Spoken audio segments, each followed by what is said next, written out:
اعوذ باللہ من الشیطان الرجیم بسم اللہ الرحمن الرحیم۔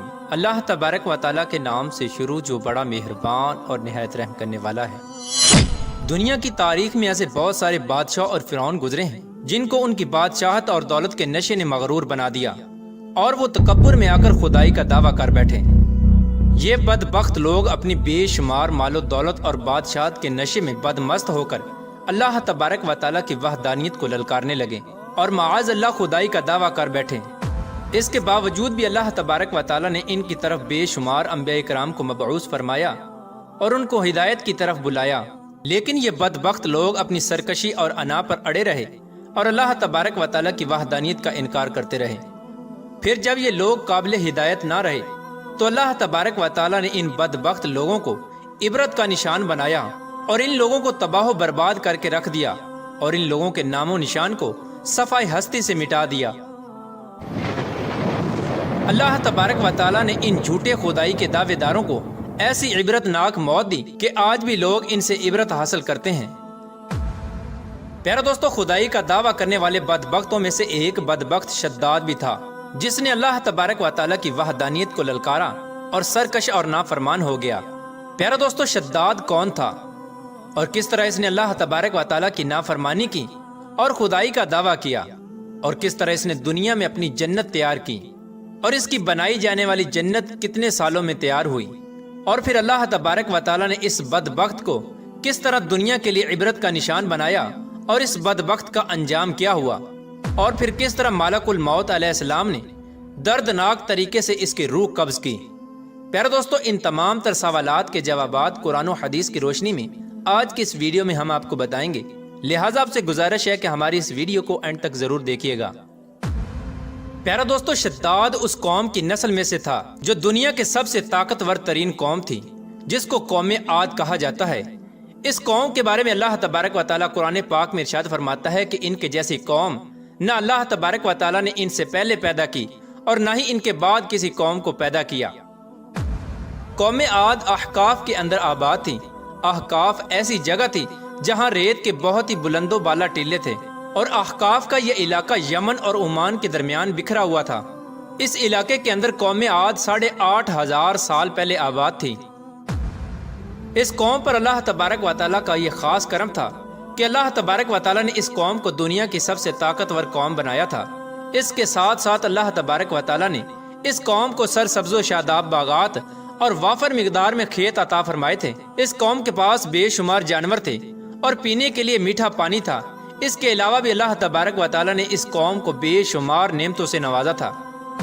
چنانچہ اس قدر مال و دولت اور نعمتوں کی فراوانی کی وجہ سے یہ قوم بھٹک گئی اور اللہ تبارک و تعالیٰ کی نافرمان قوم ہو گئی اور یہ باغی ہو گئے۔ ان کی ہدایت کے لیے اللہ تبارک و تعالیٰ نے حضرت ہود علیہ السلام کو ان کی طرف مبعوث فرمایا۔ حضرت ہود علیہ السلام اس قوم کو اللہ تبارک و تعالیٰ کے حکم سے تبلیغ کرنے لگے اور اللہ تبارک و تعالیٰ کی وحدانیت کی طرف بلانے لگے، لیکن یہ قوم اپنے کفر و شرک سے باز نہ آئی اور حضرت ہود علیہ السلام کا مذاق اڑانے لگی۔ شداد جو کہ اسی قوم کی نسل میں سے تھا، وہ اس قوم کا بادشاہ تھا اور یہ 2 بھائی تھے۔ روایات میں آتا ہے کہ ایک کا نام شداد تھا اور ایک کا نام شدید تھا۔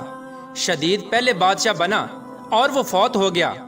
اس کے فوت ہو جانے کے بعد شداد نے حکومت سنبھالی اور اس طرح یہ دنیا کی سب سے طاقتور قوم عاد کا بادشاہ بن گیا۔ پیارا دوستو، شداد ایک وسیع و عریض سلطنت کا بادشاہ تھا۔ شداد کی یہ بادشاہت یمن سے لے کر عراق تک اور بعض روایات کے مطابق ایران تک پھیلی ہوئی تھی۔ شداد نے اپنی طاقت کے زور پر بڑے بڑے بادشاہوں کو اپنے زیر کر لیا تھا۔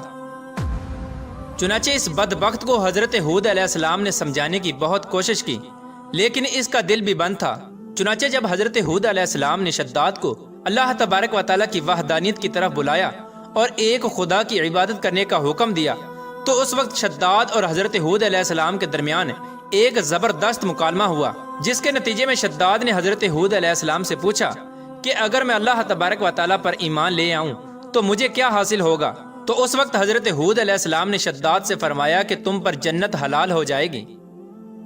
جنت کا نام سنتے ہی شداد حضرت ہود علیہ السلام سے پوچھنے لگا کہ یہ جنت کیا ہے؟ تو حضرت ہود علیہ السلام نے شداد کو جنت کا نقشہ بتایا اور جنت کی نعمتوں کے بارے میں شداد کو بتایا۔ حضرت ہود علیہ السلام کی یہ بات سن کر شداد مسکرانے لگا اور حضرت ہود علیہ السلام کو دیکھ کر کہنے لگا کہ یہ کون سی بڑی بات ہے، ایسی جنت تو میں بھی تیار کر سکتا ہوں۔ حضرت ہود علیہ السلام نے شداد کو اس کے اس کفر و شرک سے روکنے کی بہت کوشش کی، لیکن یہ بدبخت باز نہ آیا۔ چنانچہ اس وقت شداد نے اپنی سلطنت کے بہت بڑے بڑے کاریگروں کو اکٹھا کیا اور احقاف میں ارم کے مقام پر 20 کوس لمبی اور چوڑی جنت بنانے کا کام شروع کروا دیا۔ چنانچہ شداد کی تیار ہونے والی اس جنت میں سونے اور چاندی کی اینٹیں لگائی گئیں اور جواہرات بھی لٹکائے گئے۔ اس بدبخت شداد نے اپنی اس بنائی جانے والی جنت میں شہد، دودھ اور پانی کی نہریں بھی رواں کر دیں اور دنیا جہان کے خوبصورت درخت، پودے اور پھول بھی لگوا دیے اور اس جنت کو طرح طرح کے جواہرات سے مزین کر دیا۔ قوم عاد چونکہ پہلے ہی بلند و بالا پہاڑوں کو تراش کر محلات بنانے کے اندر ماہر تھی اور شداد کی سلطنت میں تو یہ فن عروج پر تھا، چنانچہ ریت کے ان بلند و بالا ٹیلوں پر بہت بڑے بڑے ستون کھڑے کر دیے گئے اور ان بلند ستونوں پر بڑی بڑی سونے اور چاندی کی عمارتیں بنا دی گئیں۔ شداد نے یہ فیصلہ کیا تھا کہ جب تک اس کی بنائی جانے والی جنت تیار نہ ہوگی اس وقت تک وہ اپنی جنت کے اندر قدم نہیں رکھے گا۔ چنانچہ شداد کے حکم کے مطابق جنت تیار ہونے لگی اور شداد اپنے محل کے اندر بے صبری کے ساتھ جنت کا کام مکمل ہونے کا انتظار کرنے لگا۔ شداد کی اس جنت کو تیار ہونے میں 12 سال لگے۔ 12 سال کے اندر جب یہ جنت مکمل تیار ہو گئی اور اس کو طرح طرح کے ہیرے جواہرات سے مزین کر دیا گیا اور طرح طرح کی خوبصورتی سے مزین کر دیا گیا، تو اس وقت شداد کو اس کی جنت کے تیار ہونے کا پیغام پہنچا دیا گیا۔ چنانچہ شداد جنت کے تیار ہونے کا پیغام سنتے ہی بہت خوش ہوا اور شداد اپنی جنت کو دیکھنے کے لیے اپنی فوج کو ساتھ لے کر جنت کی طرف نکل پڑا۔ چنانچہ شداد ابھی جنت کے دروازے پر پہنچا ہی تھا کہ اس نے اپنے سامنے ایک شخص کو کھڑا دیکھا۔